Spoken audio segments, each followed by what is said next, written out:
El asfalto del tramo de la muerte no solo brilla bajo el sol del mediodía, parece pulsar, devolviendo un calor que distorsiona la visión y hace que el horizonte baile como un fantasma burlón.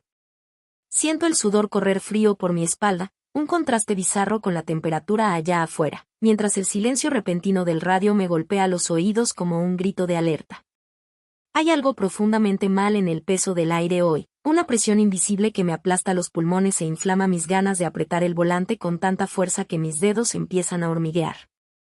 No es solo el cansancio acumulado de 1000 viajes lo que me está pasando la factura ahora, sino un presentimiento visceral de que la carretera, esa vieja amante cruel, finalmente decidió que mi tiempo se acabó y que la cuenta llegó sin previo aviso.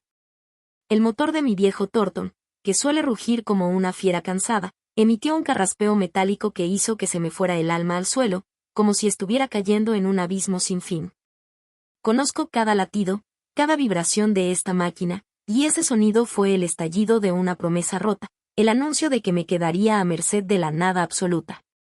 Miro el tablero y veo la luz de advertencia parpadear en un rojo agresivo, manchando la cabina con un color de peligro que parece reflejar exactamente lo que siento en el fondo de mi alma.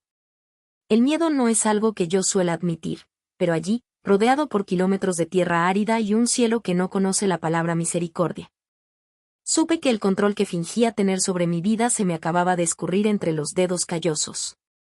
Miro por el retrovisor y no veo nada más que polvo y el rastro de una vida que pasé huyendo, pero ahora la carretera parece cerrarse sobre mí, como si los acotamientos se estrecharan con cada metro que avanzo.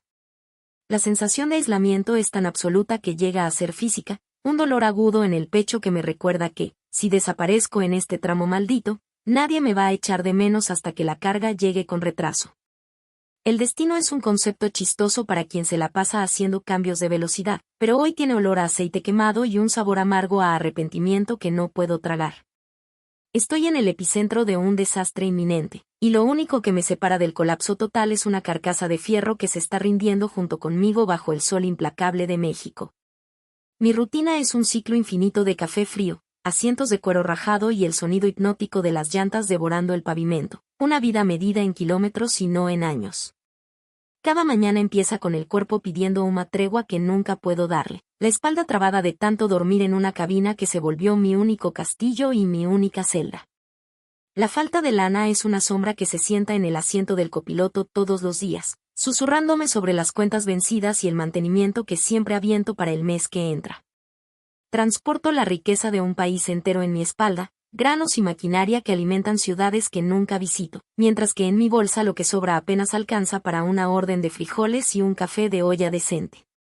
Soy un fantasma motorizado, un eslabón invisible en la cadena que nadie pela hasta que algo deja de jalar.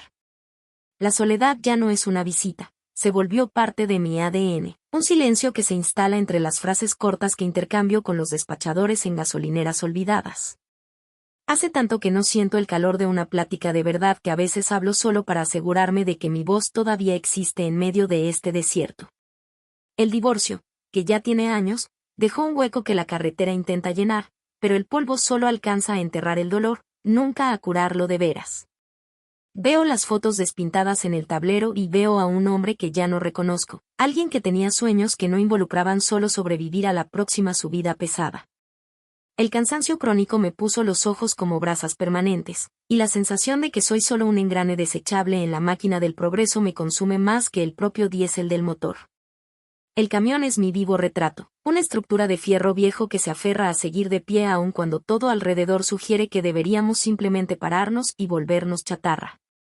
Las marcas del sol en la pintura son las mismas arrugas que me salieron en la cara, y el chillido de la suspensión suena igual a mi propio quejido al salir de la cama antes de que salga el sol. Vivo en este estado de adormecimiento emocional, donde la mayor emoción del día suele ser el miedo a que se me truene una llanta en una curva peligrosa o que la carga se suelte con un bache. Es una existencia de espera, aguardando un destino que nunca llega, mientras el horizonte se repite como una película mal editada que me obligan a ver en un bucle eterno. La normalidad para un hombre como yo es la incomodidad constante, la aceptación de que la vida es una sucesión de privaciones a cambio de una dignidad que casi nadie reconoce. Pero este día en especial, el aire estaba cargado con una electricidad estática que me ponía los pelos de punta sin razón aparente. El sol se sentía más agresivo que de costumbre, una bola de fuego blanca que lavaba los colores del paisaje y dejaba todo con un tono de hueso seco y olvidado. Sentía un nudo en la boca del estómago, de esos avisos que uno recibe cuando el instinto de supervivencia detecta una amenaza que la razón todavía no alcanza a ver. El radio, que suele ser mi única compañía contra la locura, solo emitía una estática seca, como si el mundo estuviera aguantando la respiración antes de que algo terrible pasara. Era una calma opresiva, el tipo de silencio que precede a las grandes desgracias, y supe, muy en mis adentros, que mi rutina de invisibilidad estaba a punto de ser interrumpida brutalmente por algo que no iba a poder controlar. Esta historia es de alguien como nosotros, que sabe lo que pesa cada carga y lo que vale un apretón de manos honesto a la orilla del camino. Si ese cansancio que te cuento te está calando también en el pecho, ya sabes que nuestra plática es de igual a igual. Ándale, acompáñame por aquí, porque lo que pasó en este tramo de la carretera cambió todo lo que yo pensaba sobre la vida y el valor. La bajada empezó con una inclinación que parecía querer aventar el camión derechito al infierno, y fue ahí donde la primera señal del desastre se manifestó bajo la suela de mi bota. Al pisar el pedal para frenar con motor y controlar las toneladas de fierro en mi espalda, sentí una blandura aterradora, una falta de resistencia que hizo que mi corazón diera un vuelco violento contra las costillas. El pedal se fue al fondo más de la cuenta, y el olor penetrante a líquido de freno sobrecalentado invadió la cabina, mezclándose con mi sudor frío en un cóctel de puro pánico. Le peleé al volante, sintiendo como la inercia de la carga intentaba tomar el mando de mi vida, mientras la luz roja en el tablero ahora gritaba un veredicto que no podía ignorar. Con una maniobra desesperada y el estruendo de las piedras siendo trituradas, logré aventar el bruto al acotamiento, levantando una cortina de polvo sofocante que me nubló toda la vista. Cuando el silencio finalmente se instaló, interrumpido solo por el tronar del metal caliente enfriándose, me quedé ahí, tieso, con las manos todavía clavadas en el volante como si soltarlo significara la muerte. La sensación de vulnerabilidad es un peso físico. Estaba parado en medio de la nada, con un camión descompuesto y la conciencia de que mi única herramienta de sustento me acababa de traicionar. Al bajarme de la cabina, el calor del asfalto me subió por las piernas como un hálito de dragón, y el desamparo me dio un golpe seco al mirar las llantas y ver el rastro de líquido goteando. Era una presa fácil, un náufrago en un mar de tierra y piedra, expuesto a toda la mala suerte que la carretera le guarda a los que se quedan tirados. El miedo a que me asaltaran o a quedarme ahí días sin ayuda empezó a carcomerme el juicio, pero la realidad resultó ser todavía más inmediata y peligrosa. Al limpiarme el sudor que me ardía en los ojos, me di cuenta de que mi parada forzosa no había sido en cualquier lugar, me había estacionado, por una ironía cruel del destino, a unos cuantos metros de una patrulla de la Guardia Nacional parada bajo la sombra rara de un peñasco. El estómago se me hizo un nudo apretado cuando vi las luces intermitentes, que hasta entonces parecían apagadas por el brillo del sol, reflejándose en el cromo de mi defensa. Sabía lo que eso significaba. Una inspección de rutina en un momento de debilidad absoluta, con el camión amolado y sin margen para negociar. La sensación de estar siendo observado por ojos que aún no veía, pero que ya olían mi derrota, convirtió mi vulnerabilidad en un blanco brillante y expuesto. El riesgo ya no era solo técnico, era legal, financiero y existencial. Estaba ante el fin de la línea, con la ley bloqueando mi única salida. Caminé hacia el frente del camión, tratando de disimular el temblor de las manos, pero cada paso se sentía como hundirme más en la arena movediza de ese encuentro inevitable. Sabía que traía la carga un poco arriba del límite permitido, un error de cálculo por la desesperación de ganar unos pesos extra para el diésel, y que uno de mis faros estaba fundido por la vibración constante del camino. Esas pequeñas faltas, que en un día normal podrían pasar, ahora eran sentencias de muerte para mi carrera como transportista independiente. Que me bajaran el vehículo significaba mi ruina completa, el embargo de mi única casa y la pérdida definitiva del contrato de entrega que me mantenía a flote. El silencio de la carretera se rompió con el sonido de la puerta de la patrulla abriéndose, y supe que el juicio estaba por empezar, sin derecho a defensa ni clemencia. La puerta de la patrulla se cerró con un golpe seco que retumbó en todo el desierto, y de ella bajó la agente Elena, una figura que parecía esculpida con la misma rigidez de la ley.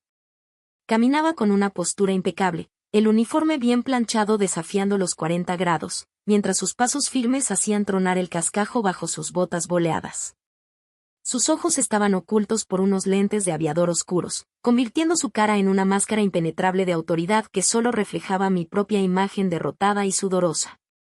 Había un aura de poder a su alrededor que hacía que el aire se sintiera más pesado, una presencia que exigía respeto de inmediato y que me hizo sentir, al instante, el peso de cada falla que cargaba en ese camión viejo. Intenté sostenerle la mirada, pero la frialdad que emanaba de ella era como una barrera de hielo en medio de ese horno, paralizando cualquier explicación que estuviera ensayando en mi cabeza. Conforme se acercaba, el silencio entre nosotros se volvió algo vivo, cargado de una tensión que sentía vibrar hasta en la punta de mis dedos. No dijo nada de entrada, más bien, rodeó el frente del Thornton con una lentitud calculada, observando la lámina castigada y el rastro de líquido de frenos que todavía manchaba el asfalto.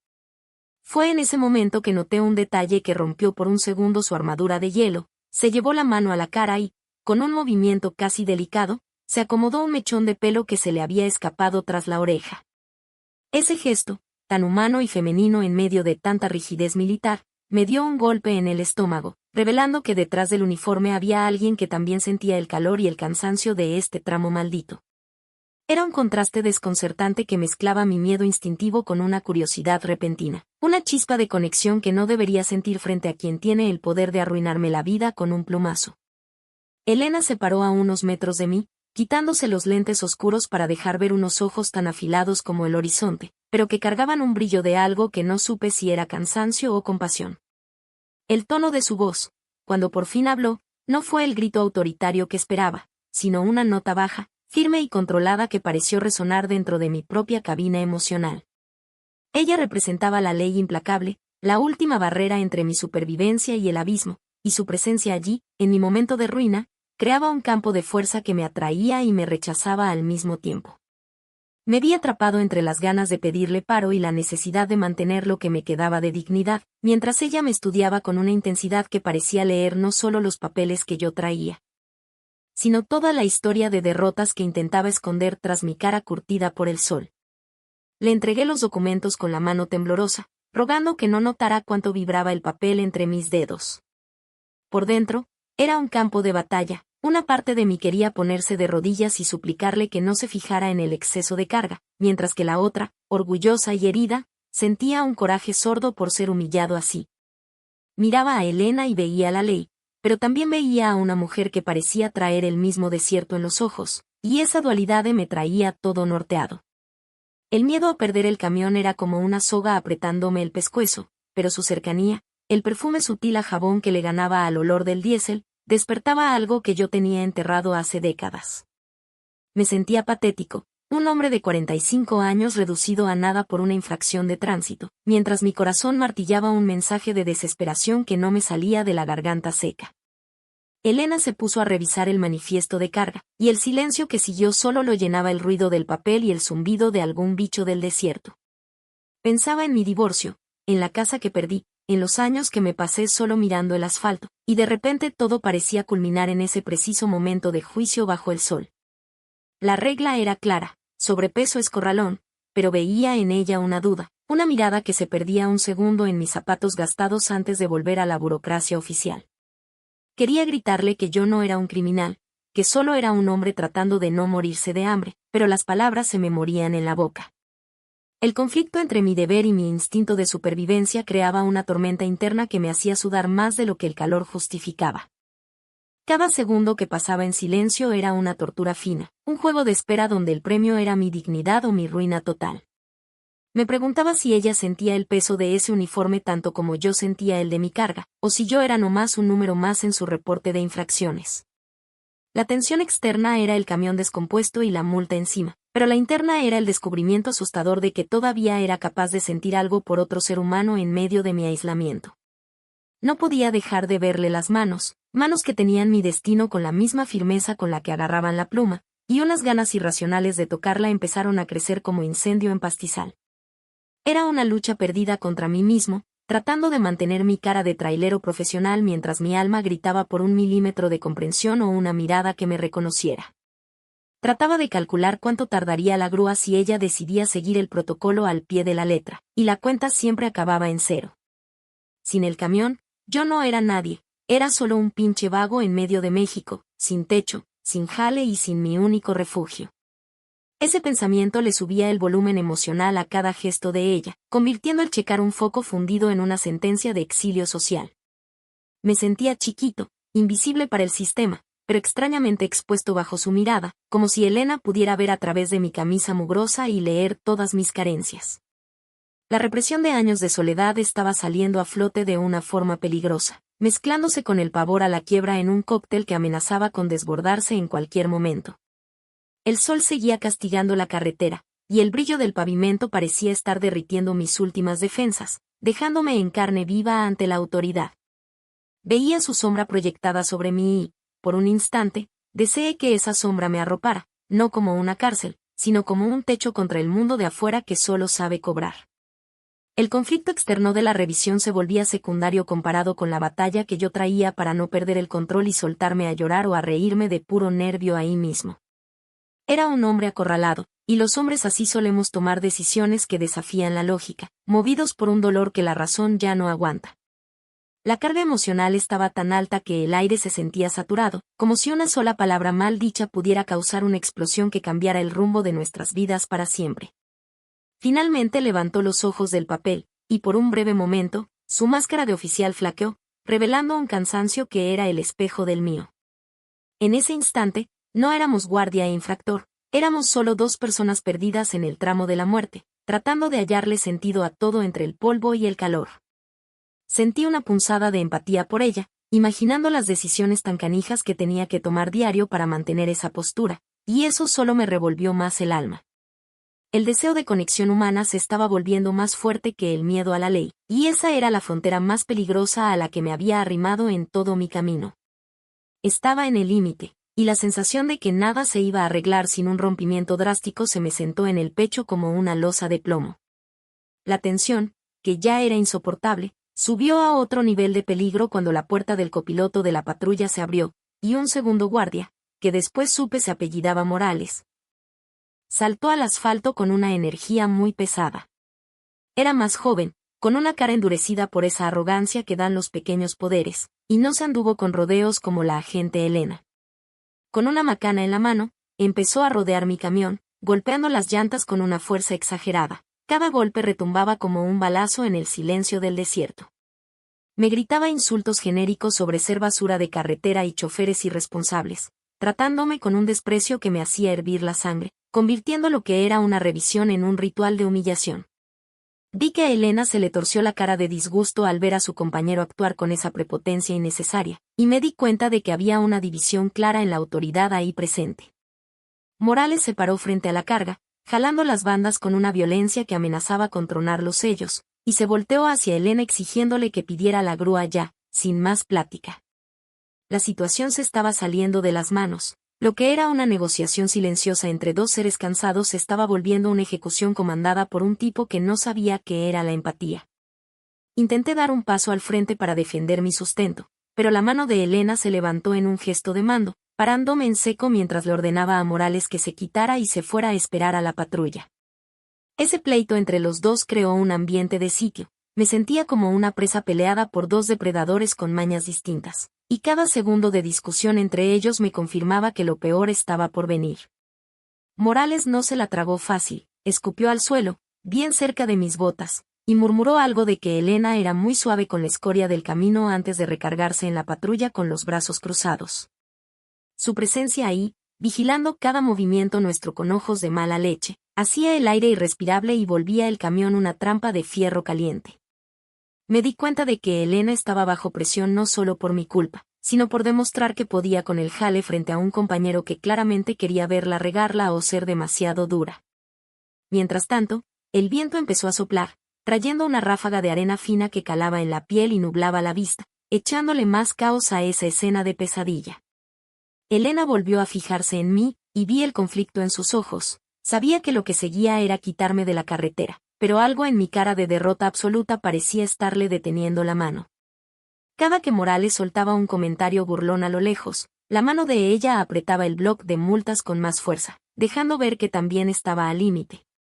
Me sentía como si estuviéramos todos en una cuerda floja sobre un barranco, donde cualquier movimiento brusco, Cualquier palabra mal puesta nos iba a mandar al vacío sin red que nos salvara.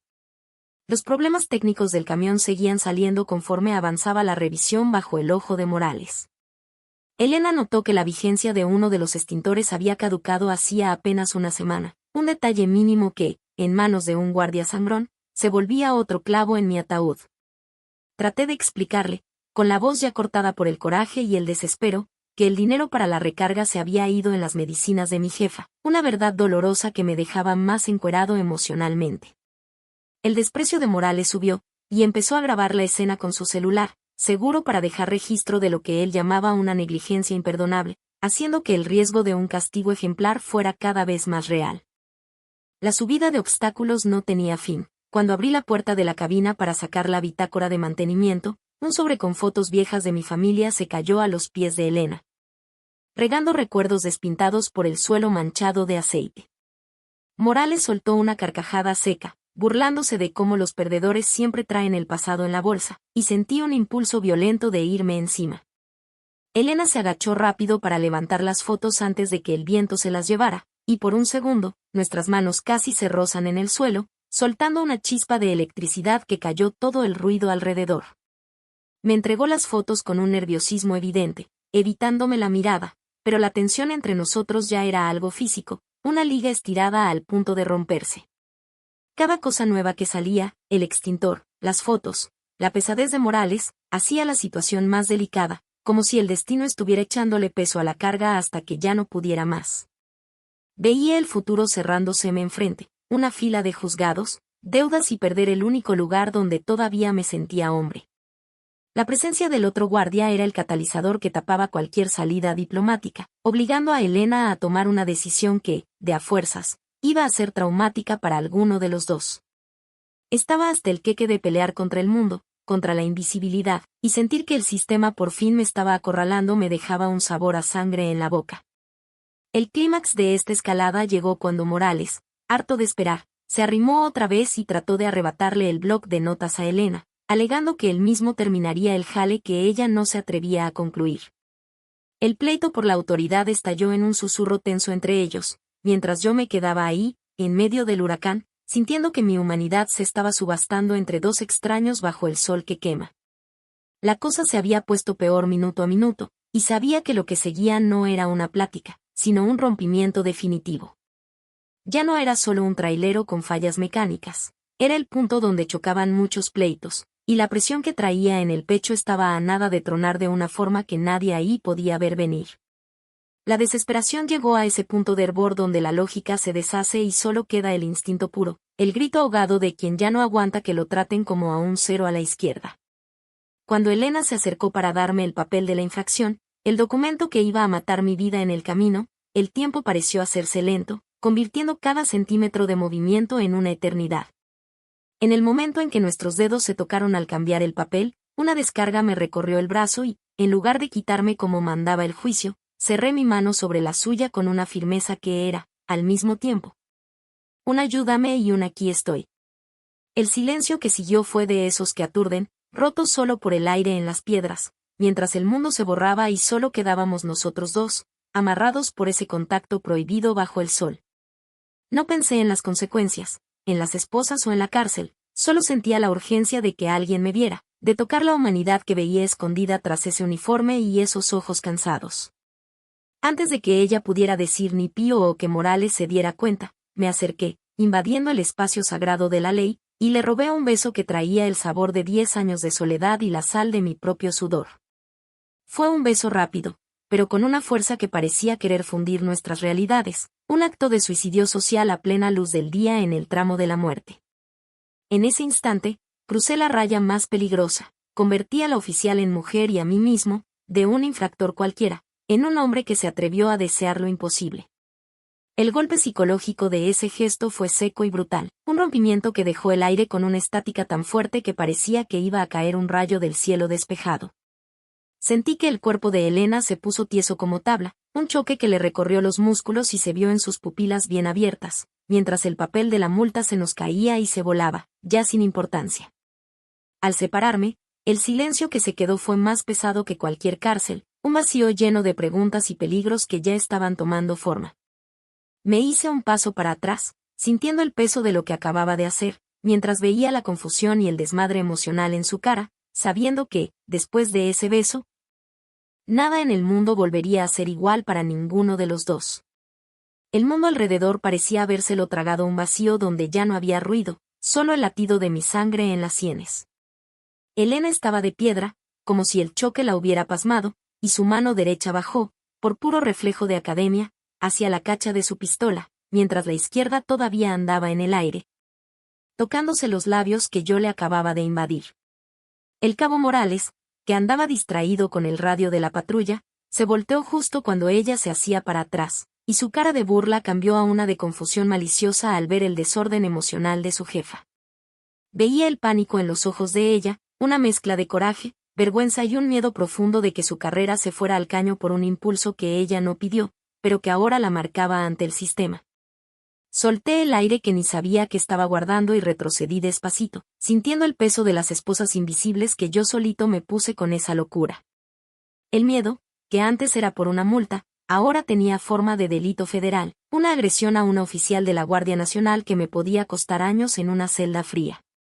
Morales empezó a caminar hacia nosotros, oliendo que algo grave había pasado, y el ruido de sus botas en el cascajo sonaba a la cuenta regresiva para mi ejecución. Me miré las manos, las mismas que hace segundos agarraron las suyas con cariño, y las vi temblando como nunca, mientras la realidad de mi tarugada se me venía encima como un derrumbe de piedras pesadas que no hay cómo frenar. Nada en este escenario de asfalto y polvo iba a volver a la normalidad, porque rompí la única regla que mantenía este encuentro en orden, destrocé la barrera entre el gobierno y el ciudadano. La cosa estaba fuera de control, y la duda de qué iba a hacer Elena, si me iba a tirar al suelo ahí mismo o si se iba a callar para salvarse ella, era una tortura peor que cualquier golpe. Veía su uniforme, antes perfecto, viéndose ahora como una carga demasiado pesada para ella, mientras el sol seguía brillando, dándole igual que yo acabara de aventar mi vida a un hoyo negro. El destino ya no era entregar la carga, era sobrevivir en un terreno donde la ley y el deseo chocaron de frente y solo dejaron fierros viejos y silencio. La tensión, que ya no aguantaba más, se puso doblemente pesada cuando la voz ronca del capitán Ramírez tronó por el radio de Elena, cortando el aire como navaja.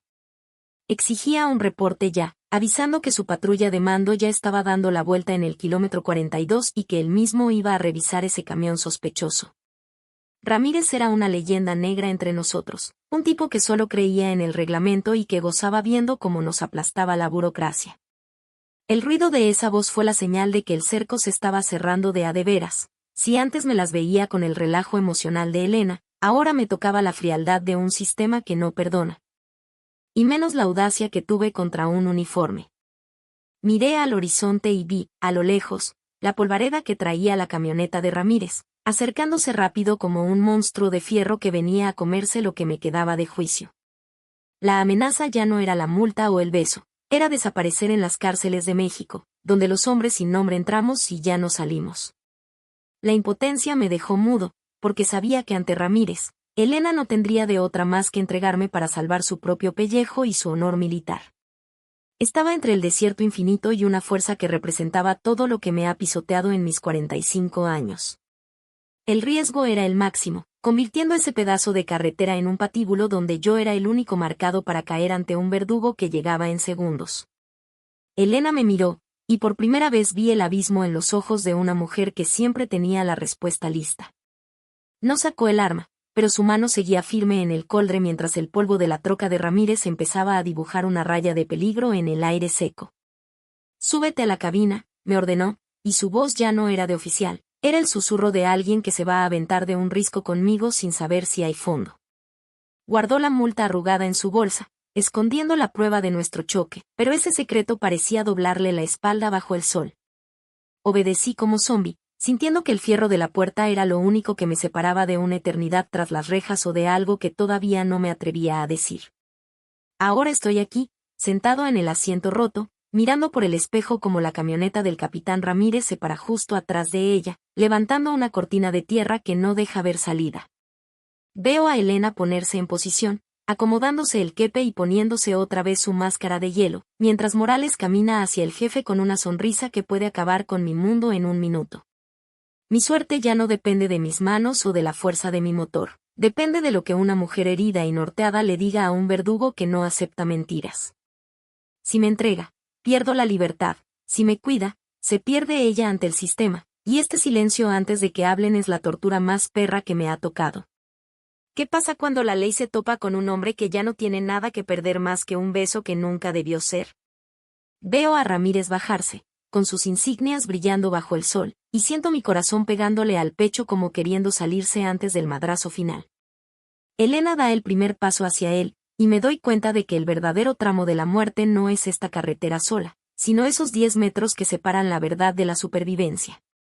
Todavía siento su sabor en mis labios, un rastro de vida entre tanto polvo y miedo, mientras espero el veredicto que dirá si soy un hombre libre o no más otra pieza rota en el engrane. La puerta está cerrada, el motor está muerto, y lo próximo que salga de la boca de Elena será el punto final o el inicio de una huida que ninguno de los dos va a poder borrar.